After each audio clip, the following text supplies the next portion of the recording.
So, Mr. B, Gustav.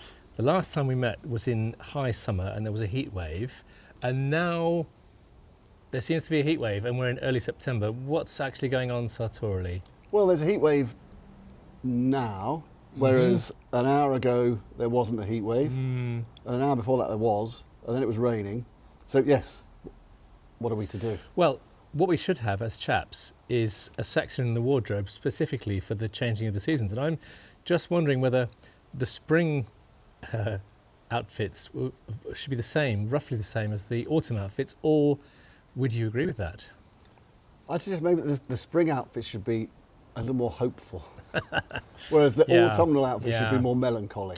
That is true. How that translates into cloth, I don't know. Well, I'm wearing black suit, so is that melancholy enough for you? It's pretty melancholy, yes. Okay. It's looking, yes, downright morbid. I was ready for tweed. I had the tweed lined up this morning, and then I looked at the forecast, and I thought, I'm going to burn. I'm going to burn in tweed, so it's too early for tweed. There are these lightweight tweeds, none of which I own. I've heard speak of such things. They can be done, I suppose. It's a light breeze, though, isn't it? There's an autumnal breeze. There's a lovely breeze. There it is. Yes. It's going to burst then. Should we really be thinking about winter wear immediately, or I mean, how long are we in this transition? It could be tomorrow that we're back in linens. That's really confusing. I believe we will be. Right. Looking at the forecast. It might have been packed away. Perhaps it's about layering. Yeah, I think you're right. Like going to the Arctic, perhaps. Yeah, yes, it's all about layering. Yes. So let's look to Mallory. Do you know about the whole bizarre story of his body being discovered in, I think it was 2000? Was it 1999 actually? Right. And they found his body completely perfectly preserved, and all the clothes were intact. And then they weighed the clothes compared to the modern Gore-Tex and synthetic fibres, and his outfit actually weighed less. This is what I've heard. There's a clip about it on our OneStube channel, which you might like to observe. I will definitely have a look at that. I thought for a minute, though, you were going to say they reanimated him. That'll happen next with AI. That's the next thing, isn't it? That if he's perfectly preserved, perhaps they can, They'll get him to the top, won't they? Then they can say he really made it. Yes. Anyway, so it's been a long summer for all of us in various ways. I would imagine you've been playing lots of concertos in various places. Yes, I've been playing recitals hither and thither. Yeah. Yes, I had a mad dash of 10 days at the start of last month when I played Kendal Calling Festival in Kendal on the Friday, Why Not Festival on the Saturday in Derbyshire, Camp Festival in Dorset on the Sunday. I flew up to Edinburgh on the Monday to do the Fringe until the following Saturday, and I flew Sunday morning back to Gatwick to pick up the car, then drove straight to Herefordshire to play Lakefest, and then drove back to Gatwick to pick up the missus, who was coming back from Edinburgh later than me because she wanted to hang around with some friends during the day, and then got back home about 2 a.m. And that was, that's... So you've been lazy around all the summer, really? Pretty much, basically. Yes, yeah. Oh, the rest of the time it's very much been sitting around being pants drunk and what have you. So, did you have to sleep in a tent at any point during this this tour? I do pride myself on minimal tent usage. I think that's the right way to go. I will find someone I know nearish to wherever the festival is, and often stay there. Or sometimes, you have to slum it in a Days Inn or something like that. Other hotel chains are available. Still better than a tent, though, isn't it? Still better than a tent. At least you've got a nice pot of tea for you waiting in the morning and all that. Yes, if I did that 10 days in a tent, you would have had a different man sat in front of you today. Would it be a bit intense? Yes, it would have been, yes. Yeah. Very good. We're here all week. Do try the Gloucester. So, have you got any new songs or new albums coming out? I do. Well, actually, funnily enough, tomorrow, which will be whenever this comes out, last week, I'm putting an album out called Pathetique, rather. Very good. Mangled puns, ahoy. Yeah. But this is from my sort of whimsical electronic hip-hop, instrumental hip-hop alter ego, The Major. Right. And now funnily I've heard enough, about it's the 10th album by The Major. So how many of these alter egos have you got? There's a few. There's a handful. I won't tell everybody all of them. Right. But is this based on something that hip-hop people do, or is it just something that you do? It's I think it's more something I do. It's called Pathé Tech because I do use it. I'm using a few little vocal samples from old Pathé films. Right. On Yes. various of these little tunes, and they're just instrumental tunes. I don't know. Yeah, they're things I do. Often when I finish a Mr. B album, I still, I'm one of those people. I just have to make music all the time. So I think I don't want to just do more Mr. B stuff. I'll do. So the major is a good little stopgap. Musicians, aren't they? Musicians, I believe so. Yes, yes. I'm just thinking about unemployed people. Yes. Yes. I know that XTC did an album under the name The Dukes of Stratosphere, but I can't think of anyone else who's done it must be fairly common to do a different thing under a different name. Yeah, I would have thought so. I'm trying to think who else does that sort of thing. Does it happen in rap and hip hop? Yes, there's who is it? Cool Keith was also Dr. Octagon, and did some weirder stuff under that name. So yeah, these things. Did he wear tweed jackets as well? What's that? Did he wear tweed jackets as well? I don't believe so. No. Okay. No, I don't think Cool Keith did. But I did hear something about. I think someone went to his house and apparently his wallpaper was entirely made up of cuttings from adult magazines. Really? Of genitalia. That sounds rather nice. Or does it? I'm not sure. Uncomfortable for some. Male or female genitalia? I'm guessing it was largely female genitalia, I think. Right, okay. So, invite your auntie round for tea. Yeah. Give her a mask to wear while she walks through the corridor. It's just a deco shape. Yes. Anyway, we've gone wildly off topic here. We're talking about Cool Keith's rude wallpaper. And thank you for asking. My summer... I was about to ask. Yes. Anyway, themajor1.bandcamp.com, the album's out on that. So get there, because I've had to pay to get the whole thing mastered and I'm never going to make this money back. Then do what he says. Yes. And how was your summer, Gustav? Very similar to yours. In fact, not remotely similar to yours. I didn't go to any festivals, I'm proud to say. I never do. No. My children both went to festivals, whose names I've completely forgotten. Not the children, the festivals. Okay. But I've spent most of the summer writing a book about the Chap Olympiad. Yes. Which I'm very pleased with. It's now being designed. It'll be available at the end of October. And we are in this sort of... You can knock these books out, can't you? I certainly can. I've been writing a memoir for about 2 years and nowhere near finished. If I had to make a Chap Pop album, I'd be doing that for years. This is never true, finished. Yes. You are a writer, aren't you? You forget these things. It is part of the job description. I think they're called writers, aren't they? Yes, that's right. Yes. So there's that, and then and also Chap Olympiad related. It's countdown really to the big event, the first ever Chap Winter Olympiad on the 8th of November in that fabled city of London, the Hamilton House place in Balham. Excellent. And luckily they've got, as you remember, that enormous stage, almost too big really for the performers, but jolly big enough for a Chap Olympiad. It's going to be covered in AstroTurf. Lovely, yes. How's this going to work out what it was? Well, it'll probably work out. There may be some slippages, but we'll see. It's quite slippery stuff, but we're going to try and cut down on liquids. You could maybe put some chaise longue a lot underneath, by the stage at the front for people to fall onto. Yes, that's a good idea. That's very good, yeah. So we're going to do some familiar favourites like hop, skip and G&T and so forth, but we're going to introduce a few new games as yet to be decided, but based on curling, bobsleigh, the usual skiing, figure skating. All of those things will somehow be incorporated into the event. The only snag with doing it indoors is that we can't light the Olympic pipe on the actual track as we normally do, because it's a smoking thing. Are you not allowed to do it as part of a performance? Is that a thing?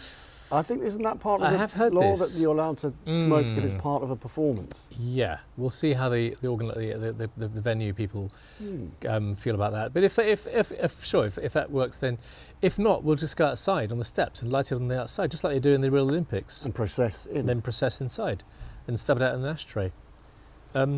Yeah, so that's been my summer, and it's going to be a very busy winter. So I've been trying to do a bit of relaxing in between by not going to festivals. No, that's definitely more relaxing than going to festivals? I think definitely. I think not going to Yes. festivals should actually be seen as an activity in itself. Not going to festivals, yeah. Yeah, It could like be a Summer Olympiad. Yeah, not going to festivals. Yes, I don't know how we'd do it, but I'm sure we've done not playing tennis, and that goes down very well. Some chap. Perhaps you could, like, you know, put a sleeping bag in its back, put things back into things. Yes. Or Yes, like yeah. a backwards event or something. I don't know. Some wag on Ye Book of Faces was responding to our mention of perhaps reviving not playing tennis, even though it's a summer sport, for the Winter Olympiad. And he said something like, I haven't not played tennis for ages, and I'm looking forward to not playing tennis again, because I'm not particularly good at not playing, etc. I like these negatives, these double, triple negatives. It lends itself to lots of wordplay, and that's always fun. Well, you could always have an Australian Open, couldn't you? Of not playing tennis. Yes, you Just could. hang an Australian flag for a moment and then don't play tennis. Just don't do anything. Pop it down again.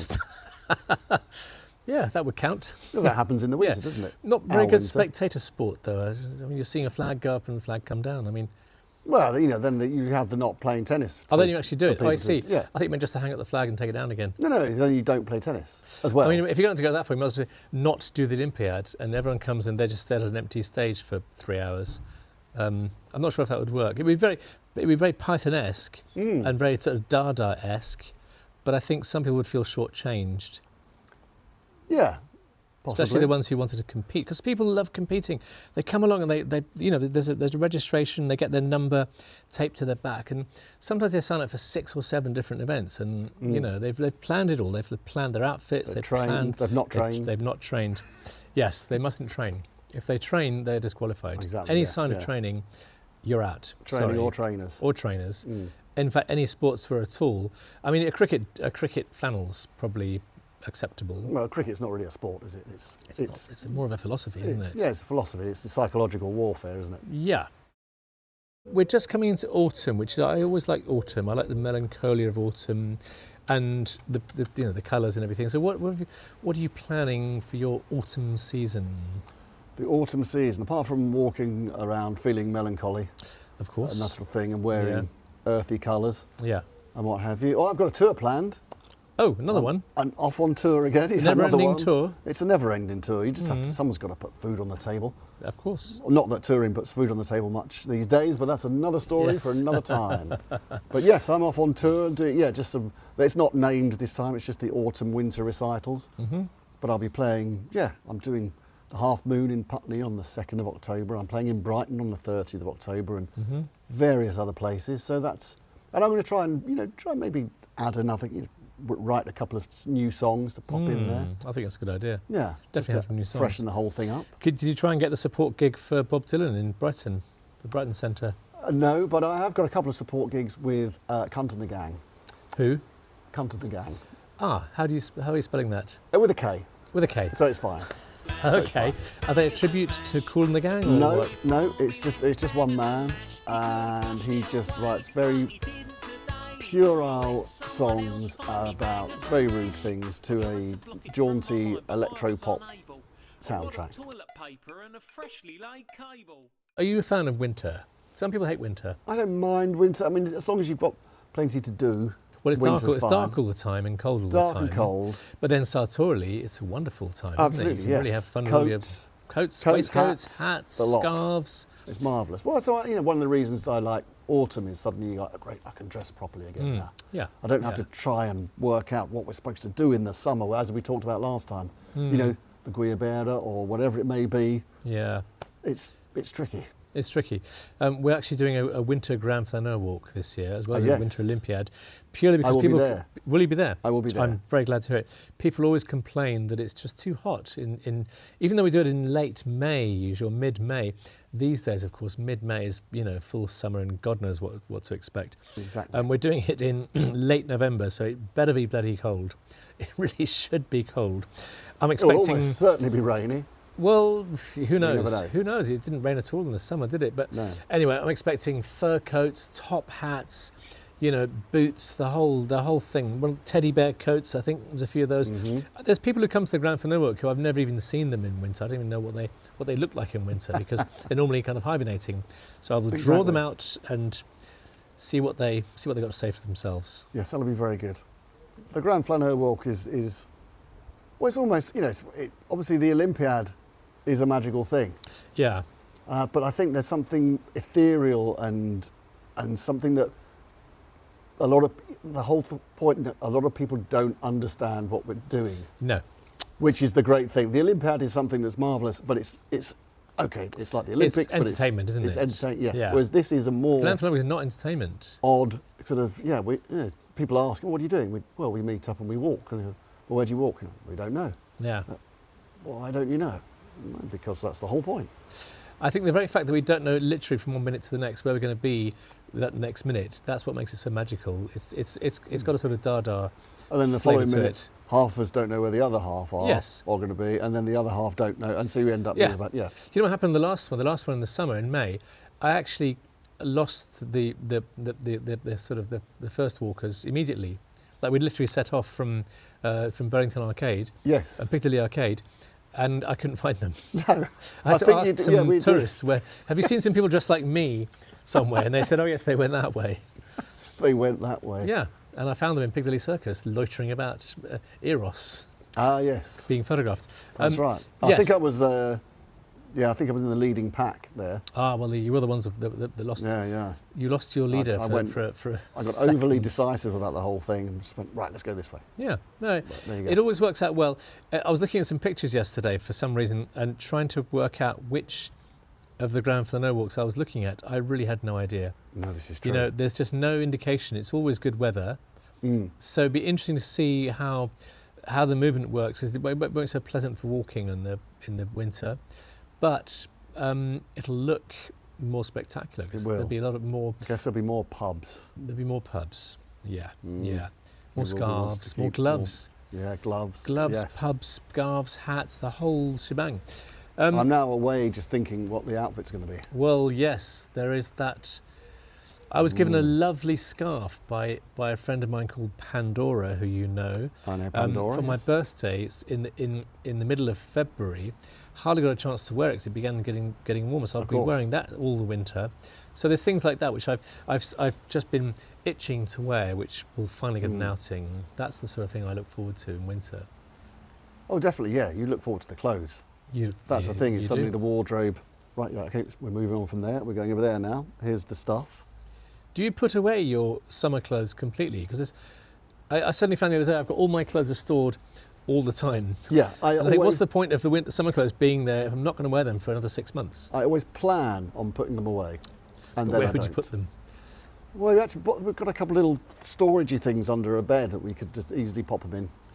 It just doesn't happen. Have you ever been tempted by the dreaded vacuum pack thing? Have you seen that? Yes, I have seen that. People do that, don't they? Yeah. They shrink a shirt into a little bag.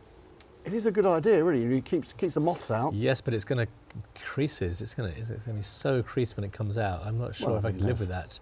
I wouldn't sleep at night. Underneath my very bed, there's my favourite shirt all rolled up into a scrunched tight ball. You wouldn't be able to sleep. I couldn't sleep. I'd be thinking about it. You were worried about it. I'd leap out of bed and release it from its cocoon.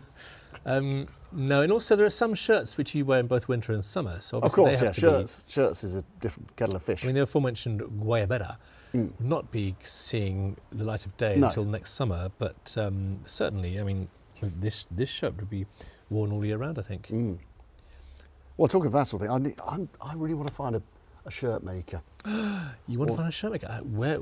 Who would you go to ask about such a thing? Exactly. Do you know anyone who knows about that sort of thing? Well, what I want is a very specific thing. Right. Cheap. Right. How cheap? Well, what it is, it's often shirts I wear for live shows. If I wear a proper cotton shirt, it's often. Is this So French? that's little. Yeah, What's it's not that? French Looks cuff. like a. Don't you worry.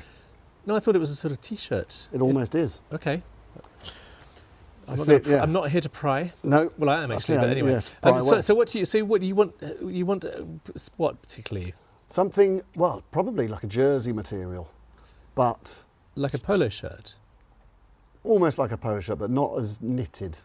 Right. Something more smooth, but it's a thing for wearing live, for live shows. Something, because they don't tend to show how sweaty you get. Really? Like that. So what fabric would it be? Well, I'd guess a kind of jersey, almost a t-shirt material. Right, but with a collar and cuffs and everything. Decent collar, yes, exactly. That kind of thing. So what you need is a bespoke shirt maker who you can command the details. Yeah. Well, there are plenty of those, but they're expensive. They are expensive, This is the thing. Then there's always the dreaded, Far Eastern option, which sometimes works. Or you could go to the people who made this waistcoat. In fact, that's your answer. Okay. Hockley, I'm not promoting them, but they did happen to make me this waistcoat using robots, apparently. Oh, AI, the robot, I mentioned the AI waistcoat, and they did a really good job, and I was really pleased with it. Without even being measured, they managed to get my size exactly right. And it's wonderful, and it wasn't expensive, and they can make literally anything. So I would try them. So if you say you want a shirt in this robot shirt, sometimes the robots can. It's our job to make the robots do what we want, not for them to do before what they we decide. Before they start deciding. That, And once they decide what we'll be wearing, just sort of, I don't know, capsules or something. They'll just be wearing our clothes. And we'll just be naked, serving them. Exactly. Scrabbling around in the dirt, trying to find the minerals they need, presumably. More lithium, servant, and we'll be going, lithium. There's no lithium here, sir. Yes. Yes, there is. I think we're going to the North Pole and getting lithium from icebergs. Exactly. I don't know where lithium comes from. I don't want to know. There's too much lithium in the world. And also, a subject of lithium, are you not surprised that all the gadgets that people are all obsessed with, everyone, especially the younger people, they're all using batteries, and batteries, to me, look like a sort of 1950s technology. They don't look like modern at all. They don't look like something from the 21st century. They're like they are 50s technology. They haven't changed. You don't know if they've run out. You pick a battery. Is there any power in this? No idea. No, suck it and see. It seems very primitive to me, doesn't it? Yeah. All the technology we're using relies on this 50s technology to power it. It seems odd. Never quite understood that. Yeah, I'd never really thought of that. Well, think about that, sir. I will think about it. I will come back to you next time we have a chat, and we will talk about. It'll be entirely about batteries next time. Remember the Duracell advert from the 80s or 70s with a little wind-up toy, body, yes. And then gradually it wound down? We're still there. We are that toy. We with our phones or whatever things. Where my computer has a keyboard with those old batteries in it, and when it runs out, it just says you can't do anything. Yes, that's true. You have to run down to the corner shop, buy some little batteries, Duracell or whatever make, and just hope that they're not shelf-worn. Whatever happened to Ever-Ready batteries? That was a nice logo, that was. A very good logo. I think they're still around, but I know what you mean. They sort of... Do they get shoved out? Let's go back to that logo. Yeah. Nice. I've actually bought products. I bought a smoke alarm the other day. I didn't want one because I like the smell of smoke. But anyway, I have to have it, but for legal reasons. And it actually says on the instructions, use Duracell batteries, which seems to me a bit of a monopoly situation.